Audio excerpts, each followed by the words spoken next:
Senhor. Bom dia a todos. Que Deus o abençoe e venha abençoar a sua casa, a sua vida. Neste dia, quero começar trazendo uma palavra da parte de Deus. Uma palavra que está no livro das Crônicas, 1 Crônicas, capítulo 4, versículo 9 em diante. Nos traz uma história bem interessante que você, assim como eu, deverá aprender um pouco. O texto nos diz assim: E foi Jabes mais ilustre do que seus irmãos. E sua mãe chamou seu nome Jabes, dizendo: Porquanto com dores o dei à luz. Porque Jabes invocou o nome de Israel, do Deus de Israel, dizendo: Se me abençoares muitíssimo, e meus termos amplificares, e a tua mão for comigo, e fizeres que do mal não seja aflito. E Deus lhe concedeu o que lhe tinha pedido. O nome Jabes, no hebraico, é Yabes, e diz aquele que entristece, aquele que traz dores. Para o povo de Israel, o nome tinha um simbolismo muito forte. Na verdade, é como se o nome fosse uma carga pesada em que a pessoa deveria levar por toda a sua vida.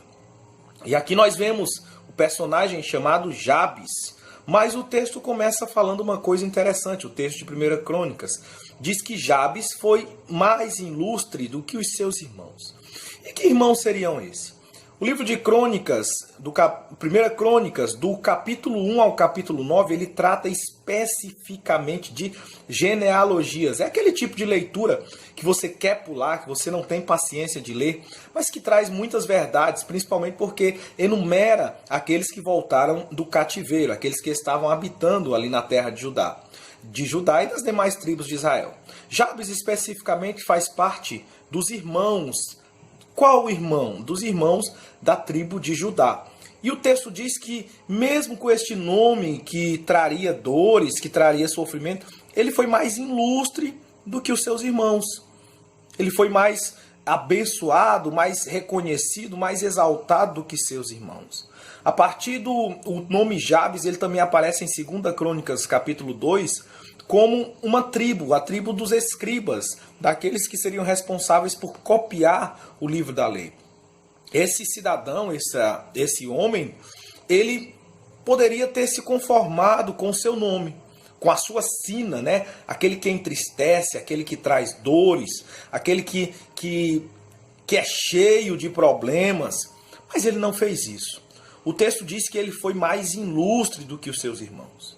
Mas não somente por uma questão pessoal, mas porque ele soube buscar na fonte certa, na fonte correta.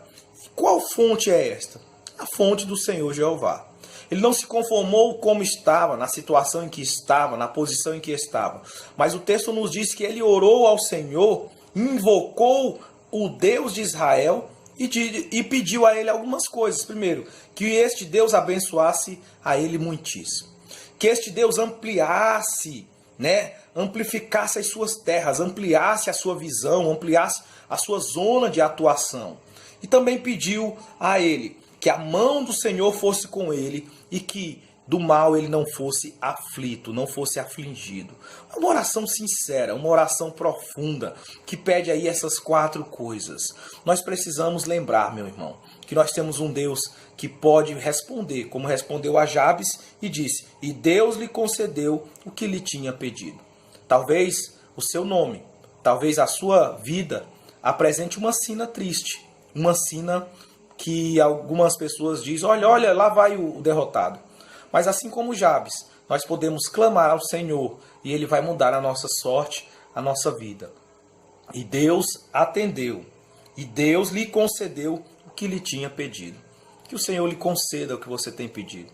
E como Jabes, você possa ter as suas orações ouvidas, você possa ser abençoado muitíssimo, você possa ter os seus termos, as suas terras, a sua visão alargada, ampliada, que você possa ter o Senhor ao teu lado e que você também seja livre e liberto de todo o mal pela mão poderosa do Senhor. Que Deus te abençoe em nome de Jesus.